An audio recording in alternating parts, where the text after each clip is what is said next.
we're going to change the fan motor on a Hisense dehumidifier DH70K1G model. This is probably something that covers all of the DH series from the last 2 or 3 years. This machine is not rocket science to take apart. Okay, it has some common things on it that all of the dehumidifiers in this series have. So we're going to take it apart step by step. Okay, and really all you need is a regular Phillips screwdriver for this. You're going to take the water bucket apart, and hopefully you've dumped most of the water out of it. And you're also going to remove the rear filter segment. Just set these aside, keep them safe. There we go.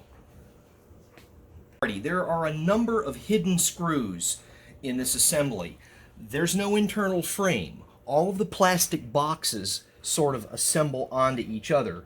Now you're just going to have to be patient and find the screws. There are only 2 screw sizes, a long and a short, and you'll figure out which they are because the long one will not go back into a short hole. There are some unusual ones in places that you might not catch, like this. And again, this is a machine that you can't lay on your lap easily, but putting it on a table here where it's up in space is a good way to work on it.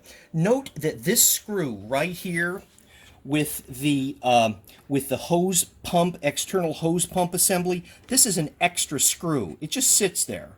That's in case you need to put this back together. Okay, some of the other screws here are the shorts on the outside. Now, none of the screws really seem to be structural when you're taking them out, but when you put them back in, you have to be very patient. Notice how short that screw is compared to the first group that I took out. So you're going to take the perimeter screws out here, and that's going to allow us to take the whole clamshell apart.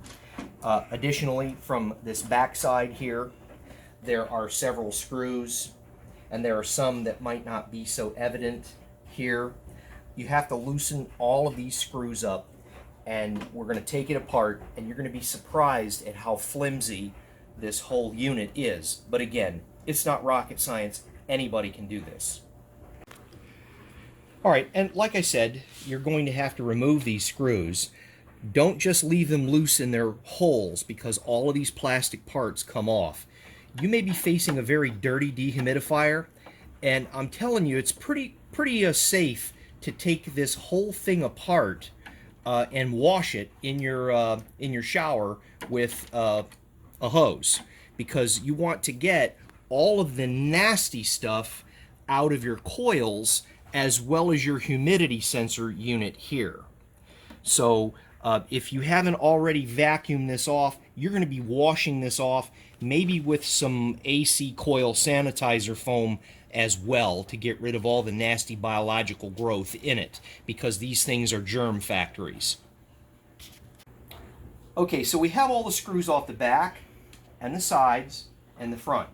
This back clamshell will come right off fairly easy if you have removed all the screws. And as you can see, I'm just barely popping this stuff apart.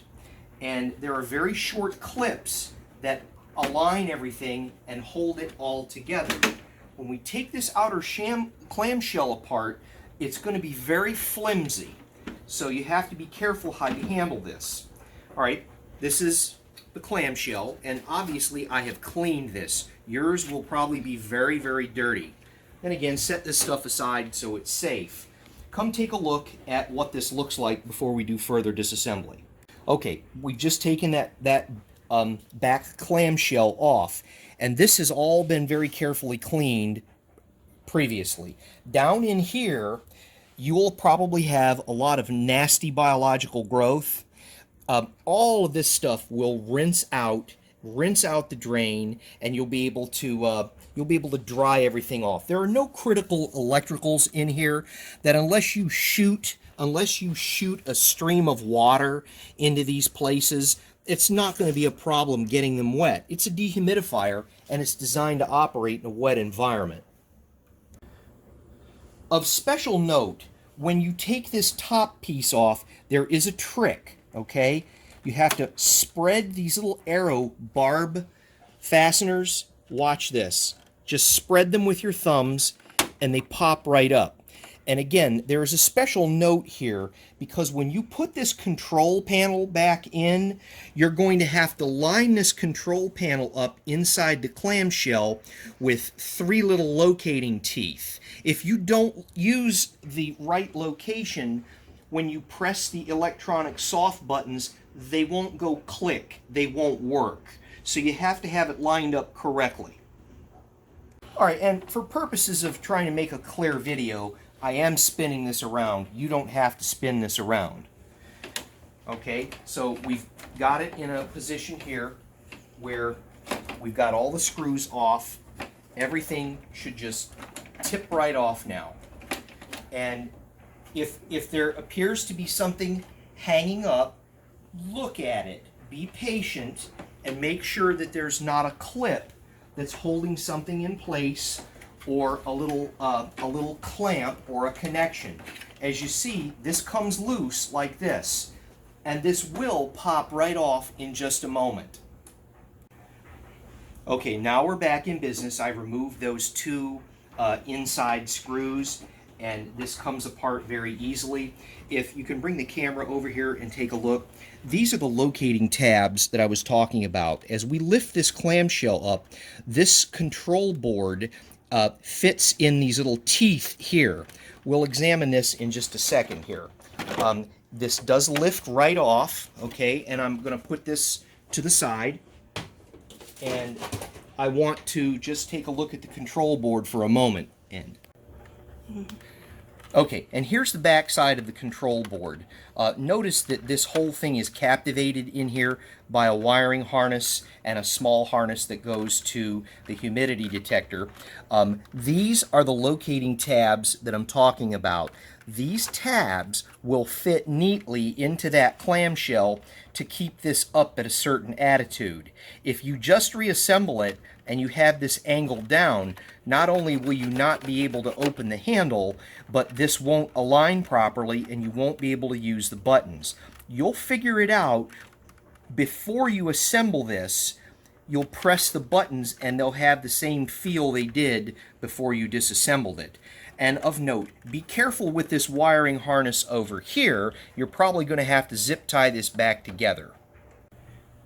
Before we disassemble the motor controller box here, this might be a good time for you to take this whole assembly, carefully take it to your shower, and clean it off. You'll notice here, now that the clamshells are removed, you'll notice how whippy this is, because this is built in several plastic sub-assemblies.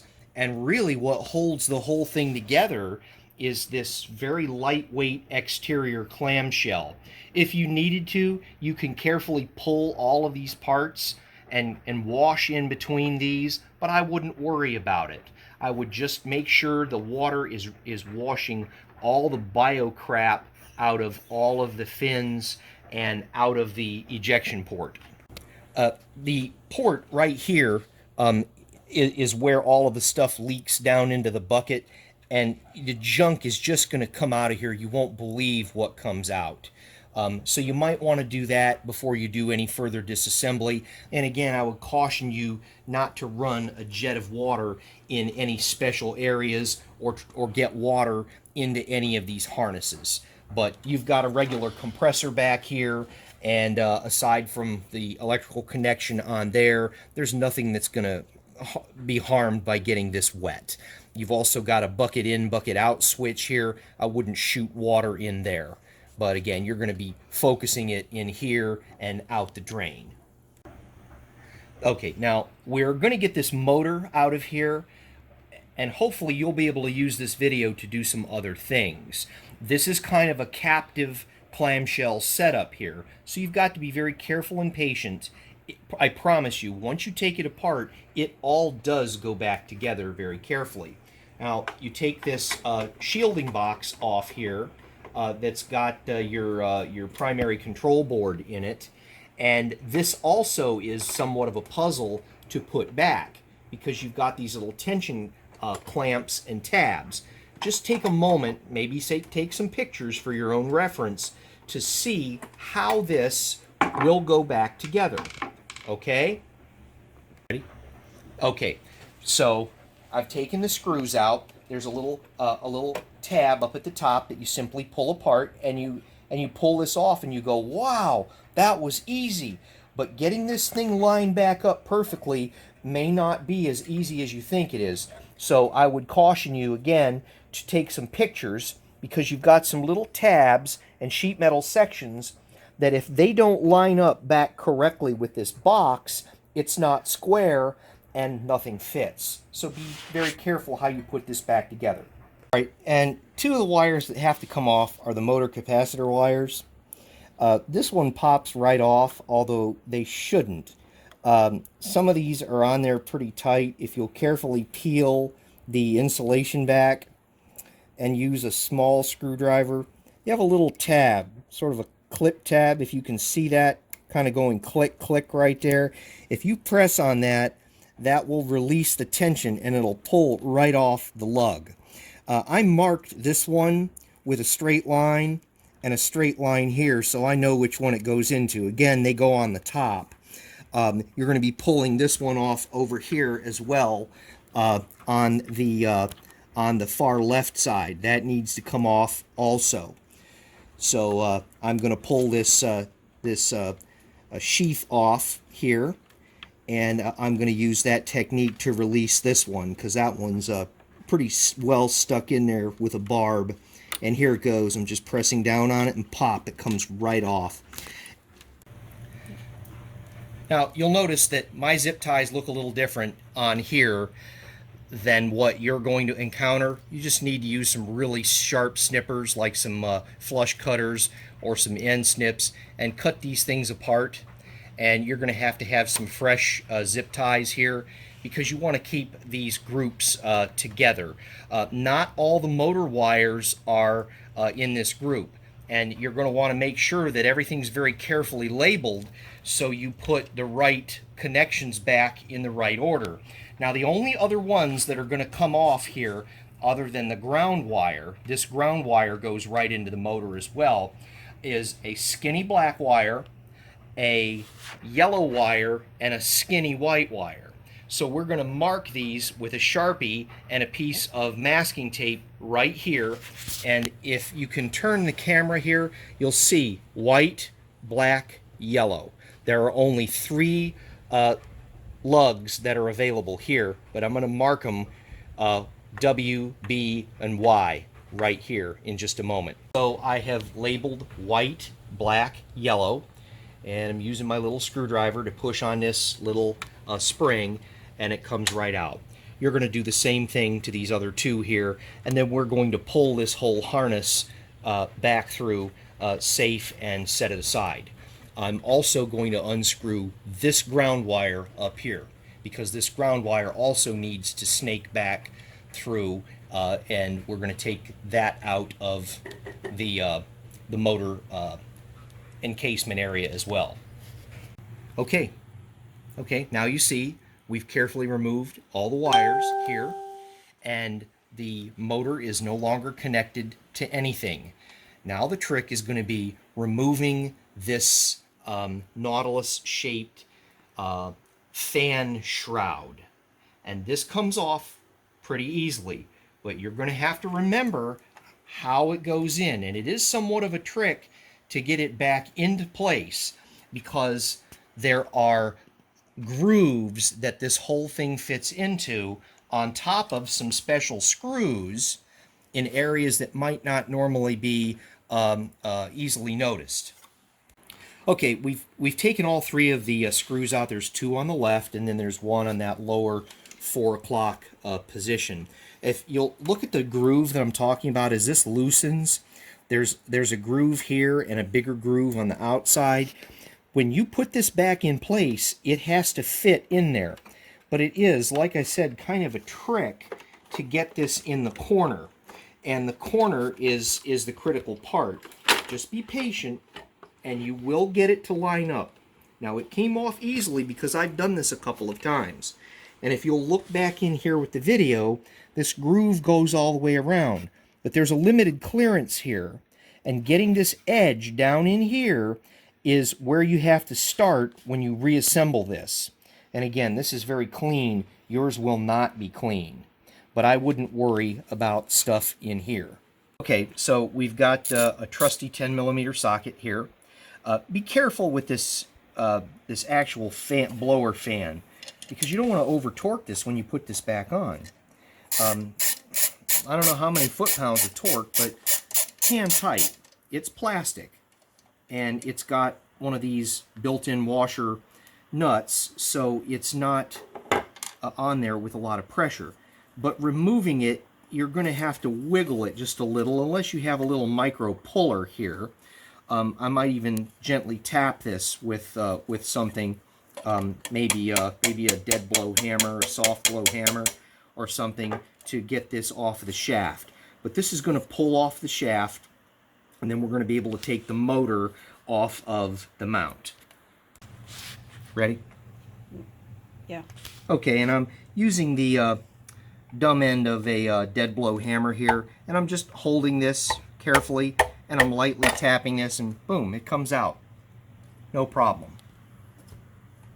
Now, here we are. I've taken the blower motor cage element off here, the actual fan itself, and I'm wiping the interior out. I had a little metal dust here because I had a failed bearing on my repaired motor. And what you'll find when you take this apart, you will find a circlip installed here.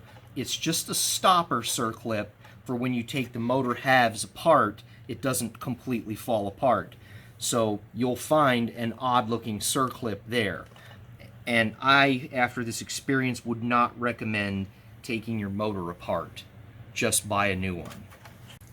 Okay, we're going to turn this over, and here we go. The motor mounts with just 3 screws, and it comes right out. It's really easy. And my assistant is going to give me the new motor, and we're going to slap the new motor right on it. Okay, ready? Okay, I've taken the 3 screws out. Look at that. Comes out. New one goes right back in there. No problem. Just line those holes back up where it came from, and you'll be in business. There we are. So the motor is back in place, just like we found it. And you see the new motor has a little circlip here, and this spins fairly easily. Make sure when you put this fan blade assembly back on that the flat goes on the flat on the shaft. There we go. Fits right back on. And then the nut is going to go on here. And you're just going to hold it gently by hand and torque it back on. And we're ready to reassemble. There we are. And as promised, we're going to put this back together. And you're going to be using the longer screws. And remember when I said it takes a little bit of patience to get this in, you're fitting this against the right side of the electronic board, and it will not come out it will not go in as easily as it came out. So you're just going to have to pull back on this and wiggle this around carefully and negotiate this into place. When it's in place, it will have an audible snap, and you will see, let's turn a light on that. You'll see that the groove is filled. It is not filled now. So I'm going to work on this for a moment and get this in place. All right, and like I said, don't manhandle this part back in place. Be gentle, wiggle it in. You can bend this electronic board mount back just a little, but when it fits in place, it'll be like, oh, there it is, because there's zero clearance in there for it to fit in. And you're just going to carefully wiggle it in, make sure it's clocked in the right spot for the holes to fit, or it'll never go back into place.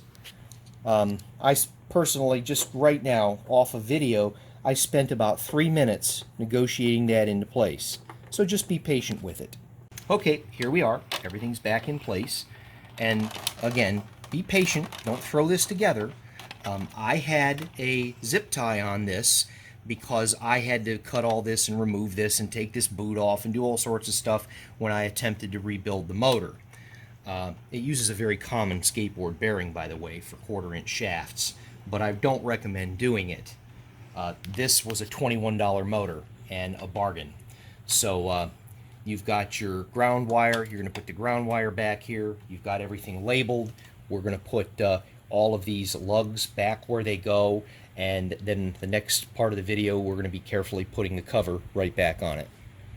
Okay, and here we are. We're putting the cover back on, and you've got little teeth that are going to go together here on the right side, and then up here you've got the another tooth type setup that's all going to go together, and the holes are going to line up, and when this clicks, everything's in the right spot.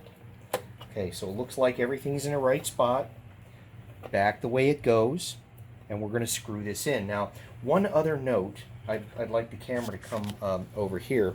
There have been places where there have been little plastic tabs. Some of them have broken off here and there, and here you see one of these issues with teeth not quite lining up. Before you screw this down tight, make sure all the teeth are lined up and it's where it goes, or it won't fit. Alright, and here comes a part where you're going to need to be patient. We've got the front clamshell, and I'm holding it with one hand, and it's going to come back into the position where it was, but here's the trick. It's holding this control board up and looking down at where the teeth go, and you might have to do this 2 or 3 times until you get it right, but when they fall into the place where they're supposed to be, you'll see it and you'll go, oh, aha, that was it. Now that's not aligned, that's not correct, but you may have to get a helper and have someone on the back side and then someone on the front side do this. When this is all put back together the right way, the final thing is going to be squeezing these arrow clips back together. I'm going to demonstrate how these teeth line up here. Again, this is not moving the board underneath because the little teeth in the board, see these teeth, have not fitted in behind this panel. And if you can do this and the board is not moving with the clamshell, it's not in the right spot. I have my hand under the control board here, and I'm pressing upwards towards the camera with my fingertips. I have pushed these teeth into the edge of the clamshell, and now I'm kind of gently squeezing them together. This will just fall right into place. And again, we have an assistant back there making sure everything is centered and nothing's going to roll around. So if you can pull the camera around in just a second. We know the board isn't exactly the right spot because I could see the teeth in here. We're going to make sure these little arrows click into place. See that? Now the final test here, all the holes are lined up. This is sitting where it's supposed to. You need to do this field test. Press the buttons. Make sure the buttons feel the way they're supposed to feel, and you know everything's correctly aligned. Make sure this handle slides in and out like it's supposed to. Alright, now we've got this clamshell together. We're going to screw these sort of hidden screws on in here, and then we're going to put the other clamshell on. Now remember, you have to put these screws back in here. Those were longs.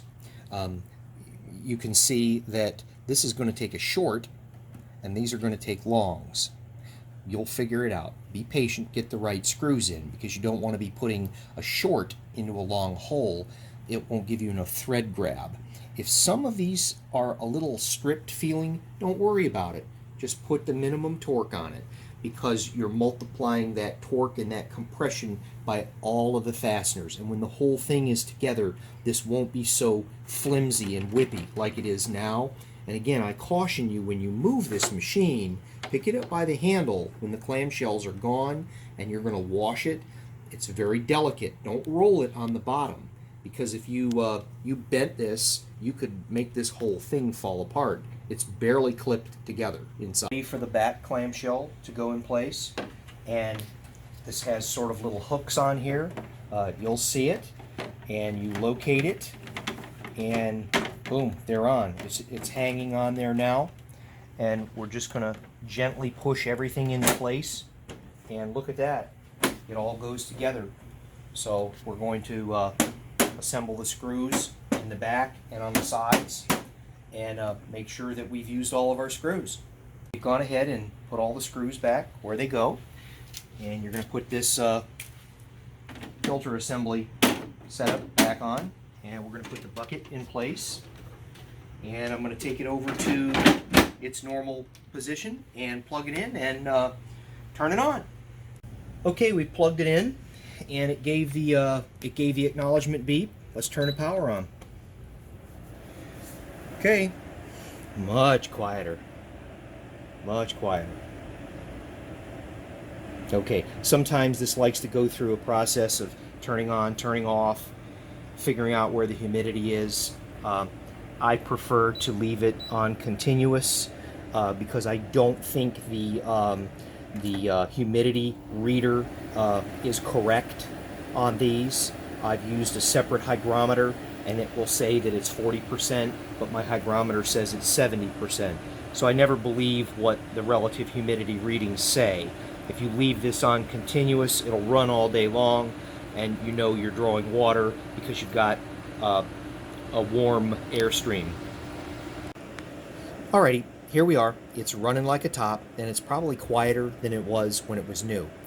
You'll hear when the compressor is running, whether you have it on continuous or manual. It's almost like an old fluorescent light hum. It'll have a sound in the background going hum, like that. Right now the compressor's not running. It just cycled, and I put it back on continuous. Okay, I hope this has saved some people some money. Instead of buying a new $200 or $250 dehumidifier, just go buy this OEM motor that's made to fit this. It was 21 bucks, and with shipping it was under $30. 45 minutes of your time, and you've got a machine that's going to last a few more years here. So I hope this was helpful, YouTube. Have a great day, and thanks for watching Uncle Skinny Cracker's channel.